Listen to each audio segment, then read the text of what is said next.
Hi hello friends, welcome back to my channel. ಇವತ್ತಿನ ವಿಡಿಯೋದಲ್ಲಿ ನುಚ್ಚುನುಂಡೆ ಮಾಡೋದು ಹೇಗೆ ಅಂತ ನೋಡೋಣ. ಈ ರೆಸಿಪಿನ ನನಗೆ ಅಜ್ಜಿ ಹೇಳ್ಕೊಟ್ಟಿದ್ದು. ನಮ್ಮ ಮನೆಯಲ್ಲಿ ನಾಗರ ಪಂಚಮಿ ಬಂದಾಗ ಅಜ್ಜಿ ರೆಗ್ಯುಲರಾಗಿ ಈ ಥರ ಮಾಡ್ತಾಯಿದ್ರು. ಇದಕ್ಕೆ ನಾನು 1 ಗ್ಲಾಸಷ್ಟು ತೊಗರಿಬೇಳೆ, 1 ಗ್ಲಾಸಷ್ಟು ಕಡಲೆಬೇಳೆ ತೊಗೊಂಡಿದ್ದೀನಿ. ಇದಕ್ಕೆ 2 ಲೋಟ ಬೇಳೆಗೆ ನಾನು ಒಂದು 10 ಮೆಣಸಿನ್ಕಾಯಿ, 1 ಇಂಚಷ್ಟು ಶುಂಠಿ, ಕಾಯಿ ತುರಿ, ಒಂದು ಅರ್ಧ ಹೋಳು ಕಾಯಿ ತುರಿ ತೊಗೊಂಡಿದ್ದೀನಿ, ಒಂದು ಸ್ವಲ್ಪ ಕರಿಬೇವು ತೊಗೊಂಡಿದ್ದೀನಿ, ಹಾಗೆ 2 ಮೀಡಿಯಮ್ ಸೈಜ್ ಈರುಳ್ಳಿ ತೊಗೊಂಡಿದ್ದೀನಿ. ಈರುಳ್ಳಿ ತಿನ್ನಲ್ಲ ಅಂದರೆ ಬೇಕಂದರೆ ಸ್ಕಿಪ್ ಮಾಡ್ಕೋಬೋದು. ಇಲ್ಲಿ 8-10 ಸ್ಪೂನಷ್ಟು ಸಬ್ಬಕ್ಕಿ ಸೊಪ್ಪು ತೊಗೊಂಡಿದ್ದೀನಿ, ಹಾಗೆ ಈಕ್ವಲ್ ಆಗಿ ಕೊತ್ತಂಬರಿ ಸೊಪ್ಪು ಕೂಡ ತೊಗೊಂಡಿದ್ದೀನಿ. ಇದಕ್ಕೆ ಸಬ್ಬಕ್ಕಿ ಸೊಪ್ಪು ಆಪ್ಷನಲ್ಲು, ನನ್ನ ಫ್ಲೇವರ್ಗೋಸ್ಕರ ನಾನು ಸಬ್ಬಕ್ಕಿ ಸೊಪ್ಪು ತೊಗೊಂಡಿದ್ದೀನಿ. ಹಾಗೆ ಇದಕ್ಕೆ ನಾನು 1 ಸ್ಪೂನಷ್ಟು ಉಪ್ಪು ತೊಗೊಂಡಿದ್ದೀನಿ, 1 ಟೇಬಲ್ ಸ್ಪೂನ್ ಉಪ್ಪು ತೊಗೊಂಡಿದ್ದೀನಿ. ನಾನೊಂದು ಬೌಲ್ಗೆ ಕಡಲೆಬೇಳೆ 1 ಲೋಟ ಹಾಕ್ಕೊಂಡಿದ್ದೀನಿ, ಹಾಗೆ ತೊಗರಿಬೇಳೆ 1 ಲೋಟ ಹಾಕ್ಕೊಂಡಿದ್ದೀನಿ. 2-3 ಸತಿ ಚೆನ್ನಾಗಿ ತೊಳ್ಕೊಳ್ಳಿ ಬೇಳೆನ. ಹಾಗೆ ನಾನು ಹೇಳ್ದಂಗೆ ಉಪ್ಪು ಖಾರ ಒಂದು ಸ್ವಲ್ಪ ಇದಕ್ಕೆ ಜಾಸ್ತಿ ಹಾಕ್ಕೊಳ್ಳಿ. ಈಗ ನಾನು 2 ಲೋಟ ಬೇಳೆಗೆ, ತೊಳೆಯೋಕ್ಕಿಂತ ಮುಂಚೆ 2 ಲೋಟ ಬೇಳೆಗೆ 10-11 ಮೆಣಸಿನ್ಕಾಯಿ ಹಾಕ್ಕೊಂಡಿದ್ದೀನಿ.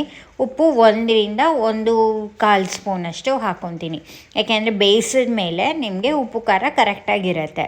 ಸೊ ಇದು ಆಲ್ಮೋಸ್ಟ್ 2 to 3 hours ನೆನೆಸ್ಕೋಬೇಕು. ನೆನೆಸಿಟ್ಟಾದಮೇಲೆ ನೋಡ್ಬೋದು ನೀವು, ಬೇಳೆ ಎಲ್ಲ ಚೆನ್ನಾಗಿ ನೆಂದಿದೆ.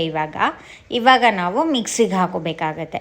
ಇದಕ್ಕೆ ನಾನು ಒಂದು ಚಟ್ನಿ ಜಾರ್ ತೊಗೊಂಡಿದ್ದೀನಿ. ಚಟ್ನಿ ಜಾರಲ್ಲಿ ನಾನು 3-4 ಟೈಮ್ಸಷ್ಟು ಪಾರ್ಟಿಷನ್ ಮಾಡಿಕೊಂಡು ಬೇಳೆನ ಪಲ್ಸ್ ಮೋಡಲ್ಲಿ ನಾನು ಹಾಕ್ಕೊತಾ ಇದ್ದೀನಿ. ತೀರಾ ನುಣ್ಣಕ್ಕೆ ಮಾಡ್ಕೊಳಲ್ಲ, ನಾನು ಜಸ್ಟ್ ಒಂದು ಪಲ್ಸ್ ಮೋಡ್ಗೆ ಹಾಕ್ಕೊತಾ ಇದ್ದೀನಿ. ಒಂದು ಸ್ವಲ್ಪ ನಾನು ಇದಕ್ಕೆ ಏನು ಮಾಡ್ಕೊಂಡಿದ್ದೀನಿ ಅಂದರೆ, ಇದರಲ್ಲಿ ನಾನು ವಡೆ ಕೂಡ ಮಾಡೋದ್ರಿಂದ ಒಂದು ಸ್ವಲ್ಪ ನುಣ್ಣಕ್ಕೆ ಮಾಡ್ಕೊಂಡಿದ್ದೀನಿ. ನೀವು ವಡೆ ಏನು ಮಾಡಲ್ಲ ಅಂತ ಹೇಳಿದ್ರೆ ಜಸ್ಟ್ ಒಂದು ಸ್ವಲ್ಪ ನೀವು ಪಲ್ಸ್ ಮೋಡ್ಗೆ ಹಾಕೋಬೋದು. ಈಗ ಕೊನೆಯದಾಗಿ ನಾನು ಬೇಳೆ ಜೊತೆಗೆ 1 ಇಂಚಷ್ಟು ಶುಂಠಿ ತೊಗೊಂಡಿದ್ದೀನಿ, ಮೆಣಸಿನ್ಕಾಯಿ ಹಾಕ್ಕೊಂಡಿದ್ದೀನಿ, ಉಪ್ಪು ಹಾಕ್ಕೊಂಡು ನಾನು ಚೆನ್ನಾಗಿ ಪೇಸ್ಟ್ ಥರ ಮಾಡ್ಕೊತಾ ಇದ್ದೀನಿ. ಇಲ್ಲಾಂದರೆ ನೀವು ಇದನ್ನು ಪಲ್ಸ್ ಮೋಡ್ಗೆ ಹಾಕೋಬೋದು. ನಾನು ಮೊದಲೇ ಹೇಳ್ದಂಗೆ ನಾವು ವಡೆ ಮಾಡೋದ್ರಿಂದ ನಾನು ಇದನ್ನು ನುಣ್ಣಕ್ಕೆ ರುಬ್ಕೊಂಡಿದ್ದೀನಿ. ಇಲ್ಲ ಅಂದರೆ ಜಸ್ಟ್ ನೀವು ಏನು ಮಾಡ್ಬೋದು ಅಂದರೆ, just 1 time just pulse mode ಇರುತ್ತೆ ಅಲ್ಲ ಮಿಕ್ಸಿನಲ್ಲಿ, ಆ ಥರ ಹಾಕ್ಕೊಂಡು ಇದು ಮಾಡ್ಬೋದು, ತೆಗೆದುಬಿಡ್ಬೋದು. ಇವಾಗ ನಾನು ಒಂದು ಬೌಲ್ಗೆ ಇದೆಲ್ಲ ಮಿಕ್ಸ್ ಮಾಡ್ಕೊತಾ ಇದ್ದೀನಿ. ಇವಾಗ ಅದೇ ಬೌಲ್ಗೆ ಕಾಯಿ ತುರಿ ಹಾಕ್ಕೊಂಡಿದ್ದೀನಿ, ಕರಿಬೇವಿನ ಸೊಪ್ಪು, ಈರುಳ್ಳಿ ಹಾಕ್ಕೊಂಡು ಚೆನ್ನಾಗಿ ಮಿಕ್ಸ್ ಮಾಡ್ಕೊತಾ ಇದ್ದೀನಿ. ಉಪ್ಪು ಖಾರ ಒಂದು ಸ್ವಲ್ಪ ಜಾಸ್ತಿನೇ ಹಾಕೊಳ್ಳಿ, ಯಾಕೆ ಅಂತ ಹೇಳಿದ್ರೆ ನಾವು ಹಬೆನಲ್ಲಿ ಬೇಯಿಸ್ತೀವಲ್ಲ, ಆವಾಗ ಒಂದು ಸ್ವಲ್ಪ ಕರೆಕ್ಟಾಗಿರುತ್ತೆ ಟೇಸ್ಟು. ಇಲ್ಲ ಅಂತ ಹೇಳಿದ್ರೆ ಒಂದು ಸ್ವಲ್ಪ ಸಪ್ಪೆ ಆಗೋಗುತ್ತೆ.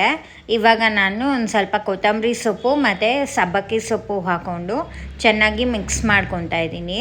ಈ ಥರ ಒಬ್ರೊಬ್ಬರು ನುಣ್ಣಕ್ಕೆ ಮಾಡ್ಕೊಳಲ್ಲ, ಯಾಕೆಂದರೆ ನಾನು ಇಲ್ಲಿ ನುಣ್ಣಕ್ಕೆ ಮಾಡ್ಕೊತಾ ಇರೋದೇನು ಅಂದರೆ, ಒಂದು ಉಂಡೆ ಸಾರು ಅಂತಲೂ ಮಾಡ್ತಾರೆ, ಇದನ್ನು ಮಸಾಲೆ ಎಲ್ಲ ಹಾಕ್ಬಿಟ್ಟು ಆ ಥರನೂ ಮಾಡ್ಕೋಬೋದು.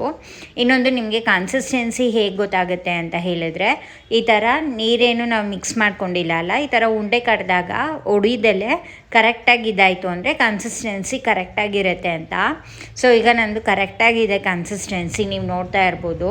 ಒಂದು ಇಡ್ಲಿ ಪ್ಲೇಟ್ಗೆ ಎಣ್ಣೆ ಸವರ್ಕೊಂಡು ನಾನು ಉಂಡೆ ಕಟ್ಕೊಂಡು ಬೇಯಕ್ಕೆ ಇಡ್ತಾಯಿದ್ದೀನಿ. ನೀವು ಇಡ್ಲಿನ ಹೇಗೆ ಬೇಯಿಸ್ತೀರೋ ಅದೇ ಥರನೇ ಬೇಯಕ್ಕೆ ಇಟ್ಕೋಬೋದು. ಒಂದು 15-20 ನಿಮಿಷ ಬೇಯಿದ್ರೆ ಆಗೋಗುತ್ತೆ ಇದು. ನೀವು ನೋಡ್ತಾ ಇರ್ಬೋದು, ನಾನು ಇವಾಗ ತೊಗೊಂಡಿರೋ ಕ್ವಾಂಟಿಟಿನಲ್ಲಿ ಒಂದು 30 ಉಂಡೆ ಆಗುತ್ತೆ. ನಿಮ್ಗಿನ್ನ ಜಾಸ್ತಿ ಬೇಕು ಅಂದರೆ 1:2 ಕ್ವಾಂಟಿಟಿನಲ್ಲಿ ಮಾಡ್ಕೋಬೋದು. ನೀವು ಆಲ್ಮೋಸ್ಟ್ ಇವಾಗ ನೋಡ್ತಾ ಇರ್ಬೋದು, ನಾನಿಲ್ಲಿ ಜಸ್ಟ್ ಇದರಲ್ಲಿ 8 ಉಂಡೆ ಮಾಡ್ಕೊಂಡಿದ್ದೀನಿ. ಸೊ ಒಂದು 15 ನಿಮಿಷ ಬೇಯಕ್ಕೆ ಇಟ್ಕೊತಾ ಇದ್ದೀನಿ. ಆ್ಯಂಡ್ ನೀವು ಬೆಂದ ಮೇಲೆ ನಿಮಗೆ ಗೊತ್ತಾಗುತ್ತೆ ಬೆಂದಿದೆಯಾ ಇಲ್ವಾ ಅಂತ. ಈ ಥರ ಒಂದು ಫೋರ್ಕೋ ಇಲ್ಲ ಟೂತ್ಪಿಕ್ಕಲ್ಲೋ ನೋಡ್ಕೊಂಡು ಇದು ಮಾಡಿದ್ರೆ, ಅಂಟಿಲ್ಲ ಅಂತ ಹೇಳಿದರೆ ಬೆಂದಿದೆ ಅಂತ. ಇವಾಗ ನೋಡಿ ಬೆಂದಿದೆ.